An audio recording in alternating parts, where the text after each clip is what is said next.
Dans cette vidéo, on va voir pourquoi est-ce qu'il n'y a que deux axes d'enrichissement dans l'immobilier et non pas trois. On va voir quel est l'impact du crédit, comment est-ce qu'on mesure vraiment la rentabilité d'un investissement locatif, à quel moment on touche l'argent. Si jamais vous avez entendu des choses comme le cash flow, le remboursement du crédit, la plus-value, eh bien venez sur cette vidéo car on va démystifier tout ça et puis on va vraiment rentrer dans le détail. Bonjour à tous, c'est Thomas de l'e-box, l'application des investisseurs immobiliers rentables. Et aujourd'hui, en parlant de rentabilité, on va creuser un petit peu dans cette notion. Je vois souvent des personnes qui disent qu'il y a trois axes d'enrichissement dans l'immobilier alors qu'il n'y en a que deux. Et on va regarder ça tout de suite ensemble. L'investissement locatif, ce qu'on peut entendre parfois, c'est dire on gagne de l'argent de trois façons différentes, le cash flow, le remboursement du crédit et l'augmentation du prix du bien. Peut-être que vous avez déjà entendu ça, c'est pas totalement déconnant, mais en fait c'est inexact et on va voir pourquoi. Et en fait, le problème quand on a cette vision en trois axes, alors qu'en réalité il n'y en a que deux, c'est qu'on va croire notamment que le cash flow c'est un indicateur de performance, alors qu'en réalité le cash flow c'est un indicateur de trésorerie. Ce n'est pas ça qui vous dit si vous faites un bon investissement ou pas. Pourquoi c'est inexact? Parce qu'on intègre un crédit et oui, du coup l'immobilier en fait c'est particulier parce qu'on fait ça à crédit et la plupart des investissements il n'y a pas de crédit dessus. On fait un investissement en bourse, on fait un investissement même si vous faites ça sur de la crypto ou quoi que ce soit.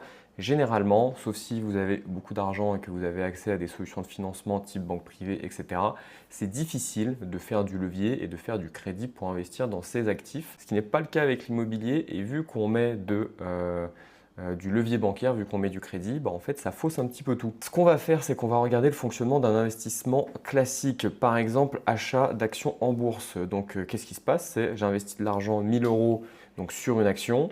Je vais gagner de l'argent de deux façons. C'est une partie, je vais toucher normalement des dividendes. Toutes les actions n'en versent pas, mais en tout cas, la plupart le font.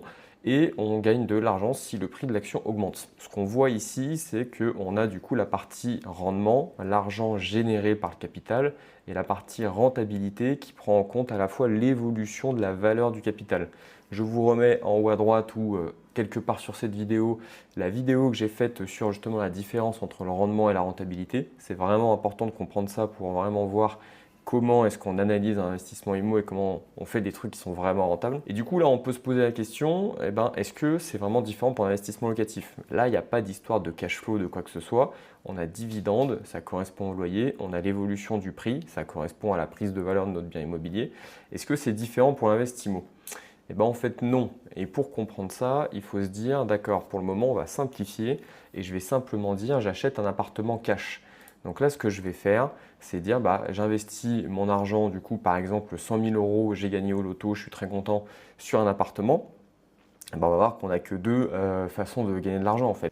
Donc on a la partie loyer qu'on touche, c'est la partie rendement. Alors si on enlève les charges, tout ça, on va arriver sur du loyer net qui correspond un peu au cash flow, mais là en fait il n'y a plus vraiment d'histoire de cash flow vu qu'on n'a plus de crédit, enfin, pas dans ce qu'on entend d'habitude quand on parle de cash flow. Et puis on gagne de l'argent si le prix de l'appartement il augmente, qui est donc la partie rentabilité, et on a vu la partie rendement juste avant comme sur la partie bourse. Et donc on voit bien qu'il y a deux actes d'enrichissement uniquement. Il n'y a pas de troisième, là il n'y a pas de remboursement de crédit. Est-ce qu'il y a une raison pour que ça change quand on fait un crédit immobilier? En réalité non. Parce que quand on va faire un crédit, c'est là qu'on va voir un petit peu la subtilité, c'est qu'on va faire un apport de 10 000 euros pour acheter un appartement à 100 000, mais le principe de l'investissement, il ne va pas bouger. C'est-à-dire qu'on va toujours gagner de l'argent grâce à nos loyers, on va toujours gagner de l'argent si le prix augmente, et c'est tout. C'est les deux vecteurs d'enrichissement de notre investissement immobilier, c'est les deux vecteurs d'enrichissement de n'importe quel investissement, que ce soit bourse, crypto, etc. La différence, on la voit ici, c'est qu'en fait, il y a une partie des loyers qui est utilisée pour payer le crédit. Et donc, ça va se séparer en deux. D'un côté, on va avoir le cash flow, donc qui peut être positif ou négatif, qui est disponible du coup tout de suite. Et de l'autre côté, on a une partie de nos loyers qui vont partir dans le remboursement du capital du crédit et qui va être bloqué jusqu'à la revente. Mais du coup, ce qu'il faut bien comprendre, c'est que en fait, ce cash flow, cette partie remboursement de crédit et cette partie cash flow, elle dépend quasiment uniquement de votre crédit immobilier. Si vous mettez plus d'apport, vous allez avoir plus de cash flow. Ça ne veut pas dire que votre bien est plus rentable, ça veut juste dire que vous avez un crédit qui est plus petit.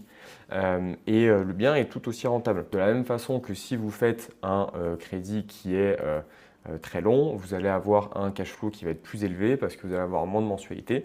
Ça ne veut pas dire que l'appartement il est plus rentable. Et donc, il faut bien garder en tête que ce qui nous fait gagner de l'argent, c'est toujours la même chose. C'est d'un côté, on gagne des loyers, de l'autre côté, on a l'augmentation de la valeur du bien. Et c'est juste que les loyers, quand on a un crédit immobilier, ça rajoute une petite difficulté. Ça va se séparer en deux. Mais ce que vous devez regarder, c'est combien de loyers rapporte mon investissement par rapport à combien j'ai investi.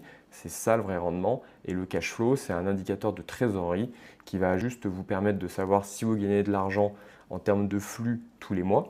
J'aime pas vraiment, je ne devrais pas dire est-ce que vous gagnez de l'argent parce que dans la tête des gens, justement, quand on dit on gagne de l'argent, ça veut dire il y a un enrichissement. Mais ce n'est pas vrai. Il y a de l'enrichissement aussi quand on a un cash flow négatif. Donc c'est vraiment, il faut raisonner, le cash flow, c'est un flux de trésor. Ce n'est pas parce qu'il est négatif qu'on perd de l'argent, loin de là. Ça veut juste dire que tout notre enrichissement, il va passer dans le remboursement du capital et on va même devoir en mettre un petit peu de notre poche.